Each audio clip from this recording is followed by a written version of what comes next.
Matthieu 6. Gardez-vous de pratiquer votre justice devant les hommes, pour en être vu autrement, vous n'aurez point de récompense auprès de votre Père qui est dans les cieux.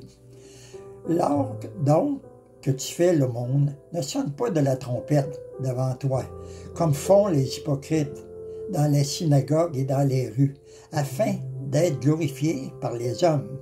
Je vous le dis en vérité, ils reçoivent leur récompense.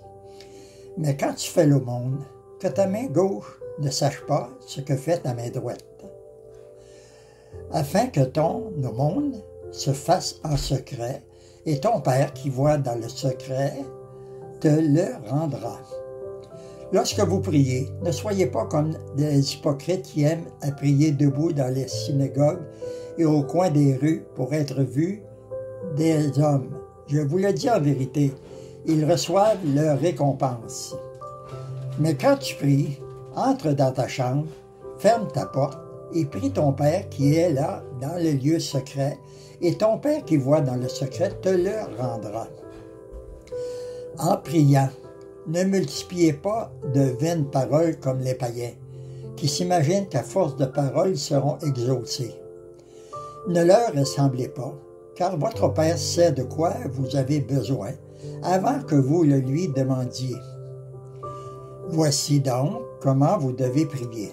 Notre Père qui est aux cieux, que ton nom soit sanctifié, que ton règne vienne, que ta volonté soit faite sur la terre comme au ciel. Donne-nous aujourd'hui notre pain quotidien, pardonne-nous nos offenses, comme nous aussi nous pardonnons à ceux qui nous ont offensés, et ne nous induis pas en tentation, mais délivre-nous du malin, car c'est à toi qu'appartiennent dans tous les siècles le règne, la puissance et la gloire. Amen. Si vous pardonnez aux hommes leurs offenses, votre Père céleste vous pardonnera aussi.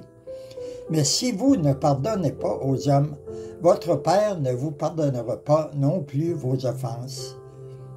Lorsque vous jeûnez, ne prenez pas un air triste comme les hypocrites, qui se rendent le visage tout défait pour montrer aux hommes qu'ils jeûnent.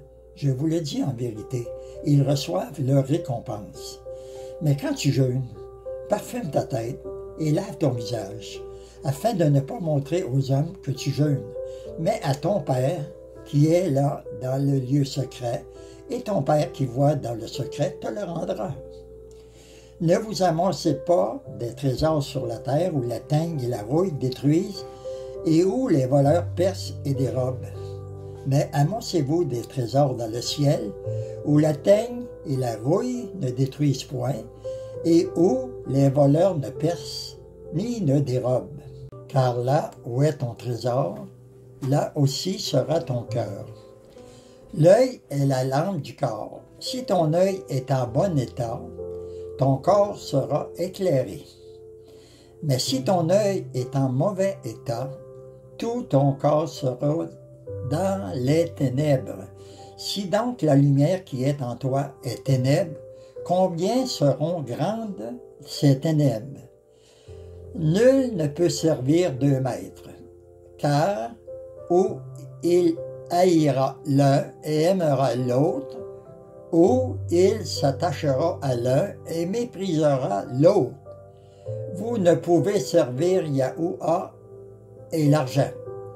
C'est pourquoi je vous dis, ne vous inquiétez pas pour votre vie de ce que vous mangerez, ni pour votre corps de quoi vous serez vêtu.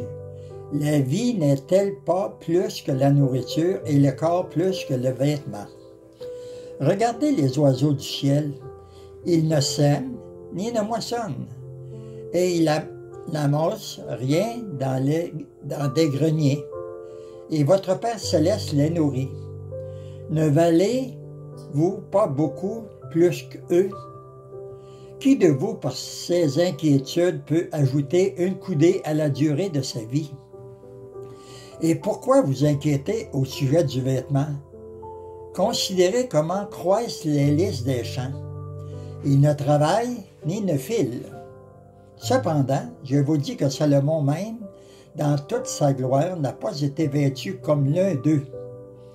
Si Yahuwah revêt ainsi l'herbe des champs qui existe aujourd'hui et qui demain sera jeté au four, ne vous vêtira-t-il pas, à plus forte raison, gens de peu de foi? Ne vous inquiétez donc point et ne dites pas, que mangerons-nous? Que boirons-nous? De quoi serons-nous vêtus? Car toutes ces choses, ce sont les païens qui les recherchent. Votre Père céleste sait que vous en avez besoin. Cherchez premièrement le royaume et la justice de Yahuwah, et toutes ces choses vous seront données par-dessus. Ne vous inquiétez donc pas du lendemain, car le lendemain aura soin de lui-même. À chaque jour suffit sa peine.